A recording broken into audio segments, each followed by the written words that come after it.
जीवनामध्ये धनवृद्धी पाहिजे असेल, पैसा अडक्याची बऱ्याच वेळेला पैसा अडक्याची कमतरता जाणवते, केलेला पैसा अनाठाई खर्च होतो, लक्ष्मी शिल्लक राहत नाही, स्थिर राहत नाही. अशा वेळेला काय करायचे आहे, दर बुधवारी लगातार 7 बुधवार हे करावे. हिरव्या रंगाचा चारा, जसं हिरव्या रंगाचा जो काही चारा तुमच्याकडे मिळेल तो चारा घेऊन पांढऱ्या रंगाच्या गाईला दर बुधवारी असे 7 बुधवार करायचे आहे.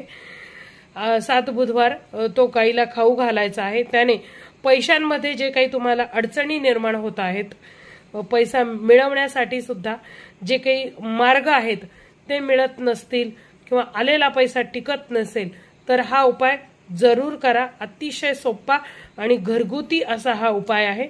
देशी गाईला शक्यतो खाऊ घाला. पांढऱ्या रंगाची गाय म्हणजे खिलार गाय, जरूर खाऊ घाला.